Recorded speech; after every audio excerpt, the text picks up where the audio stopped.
And we cannot do anything was changing the design of our public plaza. We have a very beautiful plaza. It was just, daw ara ka sa Europe. Oo, and then there are benches with lion's head.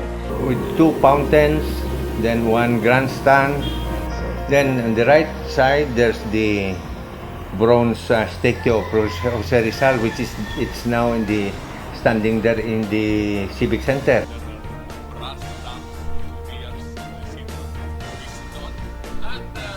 I hope those memories will be cherished by me forever.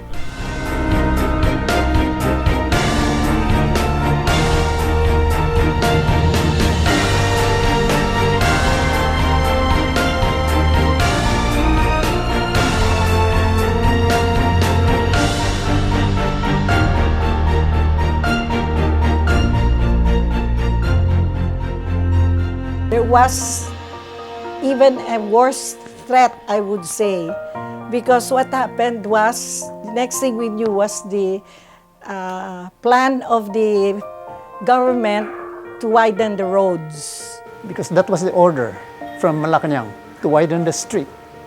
And there were only plans. El Ijal building was to be divided into two. During that time, when they were campaigning a lot against the road widening, the one who headed it was really, I can remember, Leti Montelibano, Lacson Montelibano. She would shout there along the highway together with Ruska and the others, and they were really campaigning against the road widening. Mon was with them. He told the governor, said, "We fought for you when you ran for elections. Now you help us." And then later on, there was a conversation about, I was asking for diversion road. She stood up and she volunteered, said, "I'm offering my lot for the diversion road." That's how important the house is to her. Thanks to all these brave, courageous people and their unending pleas, and also thanks to the government which listened. These old homes have been preserved. Because the politicians will be going, I mean, how long they stay and they will be going, but they'll be there for the rest of their life. Their children, their children's children, what will be left there? They have to really stand firm for what they believe in.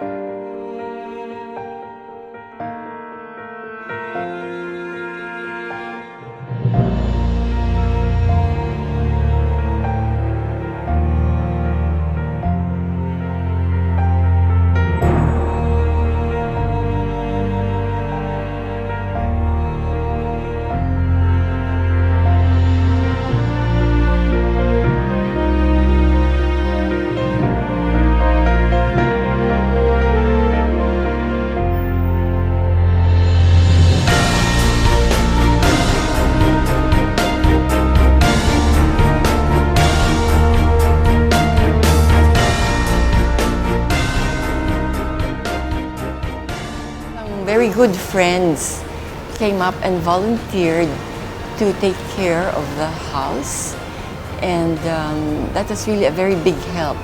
So on our part, the little that we could contribute was to offer the house, to open it up so that it could be a venue for housing all these things, the artifacts that remind us of a time past. There's no reason why they should not be open so that people from the outside would see how Silay was a long time ago. How nice it is here. Oh, the house is still there. Why not show it to so many people? So I think it's a good idea to preserve this as much as possible.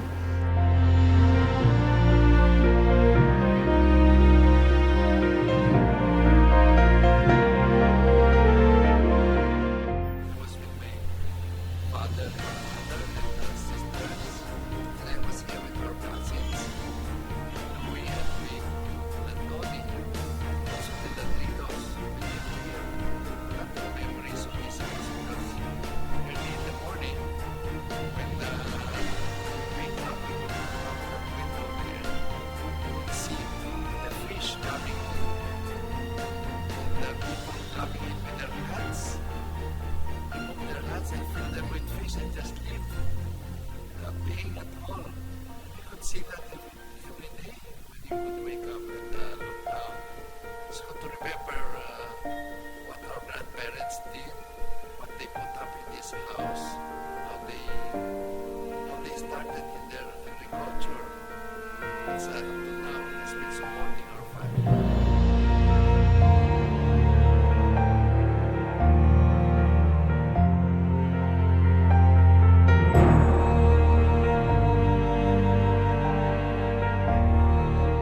I think it's important for Silay to preserve its heritage because things are changing so fast and people tend to forget.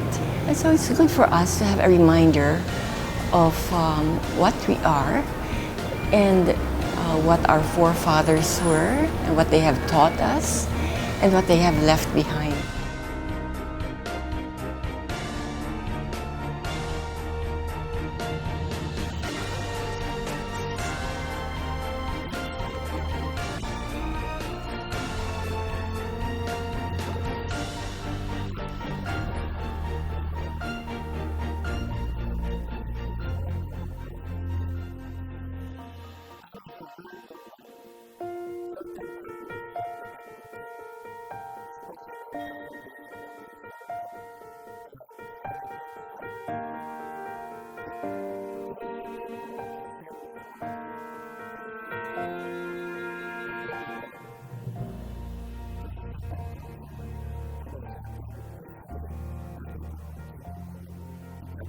There is no other city like this, like Silay.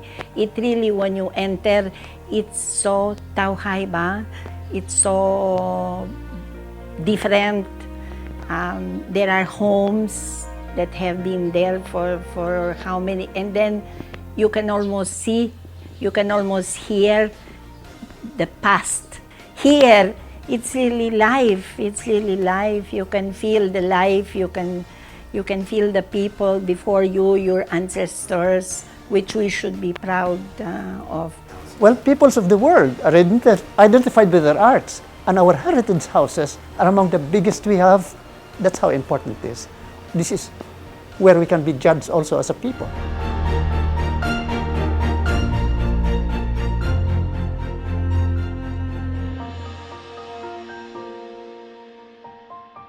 We have to maintain the house because we value the old house as it's like a treasure for us because of the old people who had constructed this and stayed there before. This house is preserved for all the generation. Those who have passed away, their children can, when they come to visit us, they visit or spend summer vacation here, they stay in the big house. They call this the big house. We used to call it the big house. So everybody comes and go. But we used to gather every Sunday. We are together here for lunch so that we'll have intimacy with each other. We want to maintain the closeness of everybody.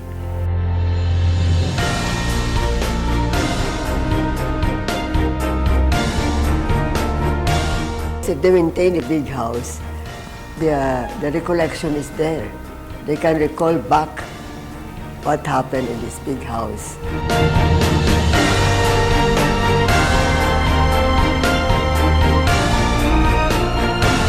We want to preserve the houses, especially this one was built by my grand-uncle. He was the godfather of my mother.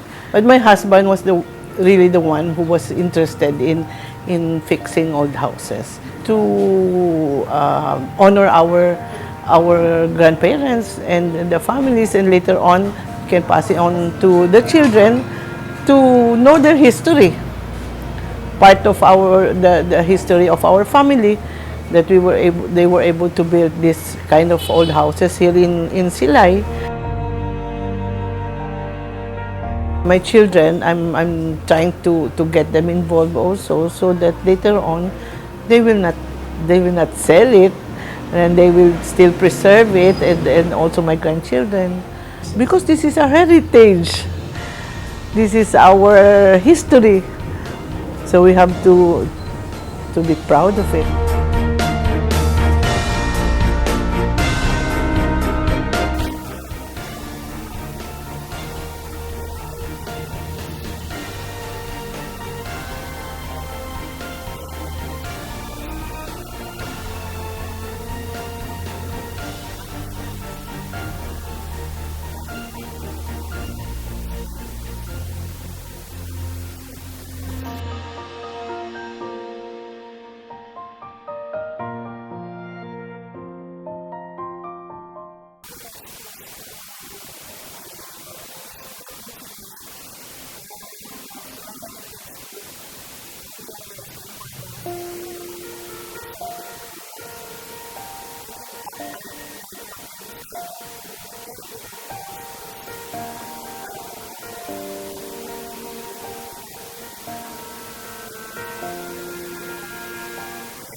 We have an ordinance here which encourages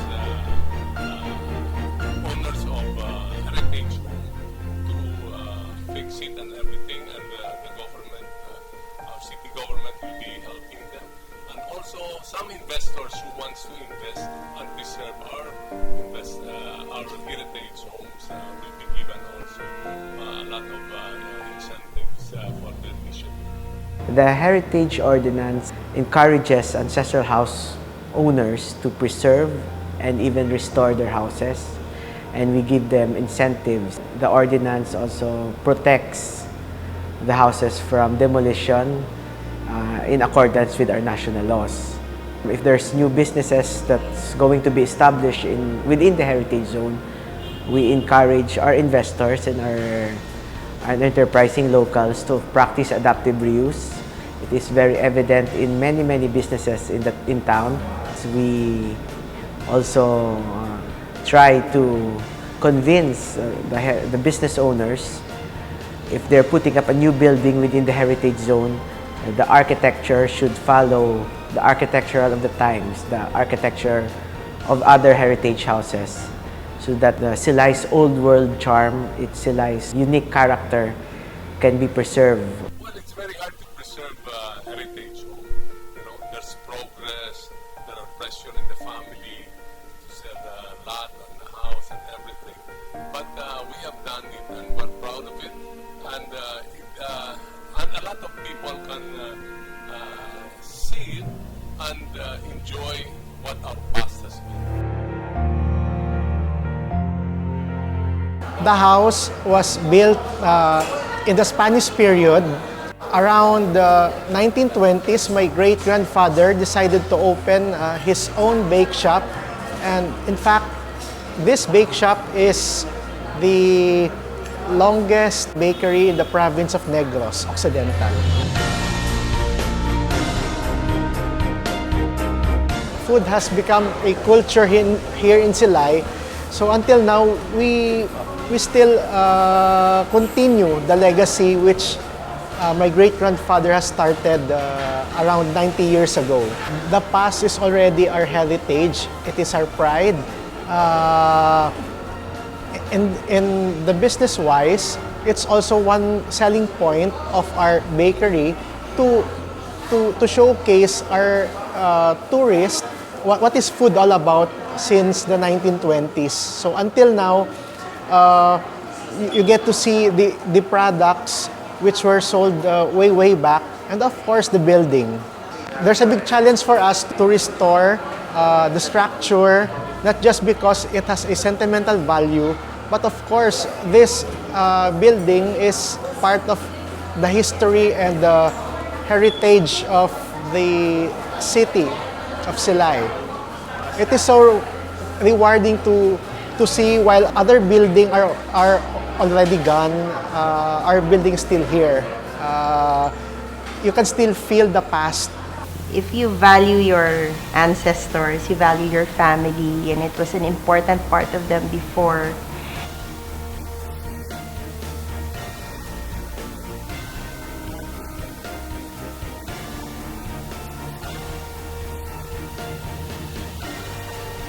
sayang to see it deteriorate. No? So it really, I think, is a must Ever since it transferred to us, it was really our call to make it better, to preserve well, to restore, to try to restore it to what it was before. It's a part of Silay. Silay is known for this. And if you own an ancestral house and kaya mo to, to fix it up, I think you should. I'm so happy that they're doing it on their own.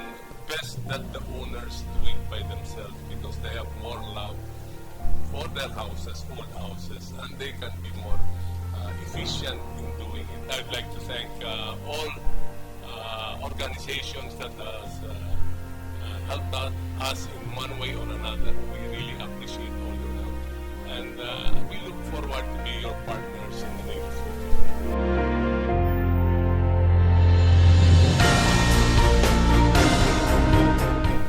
What is important is to preserve something of the past. Let the students know that how it was before. The values were before. Not every city or municipality is as blessed as we are. But those who do have something to preserve, I would say it's good for them to learn that they have to keep what they already have and not go and destroy them randomly in the name of progress. Because that's gone forever. Once you destroy it, it's finished. And it will never come back. If you don't have that heritage of your ancestors, where you came from, what they did here, you really don't have much. So the life, that's why life here in Silay, the family is very, very still close. And family is very important. And if you lose that heritage, you're gonna lose the family. The essence of these houses, which speaks of warm relationship among the family members, and these houses, which I would not say is represent only buildings, but the home where the family really live and stays together with love and respect for one another.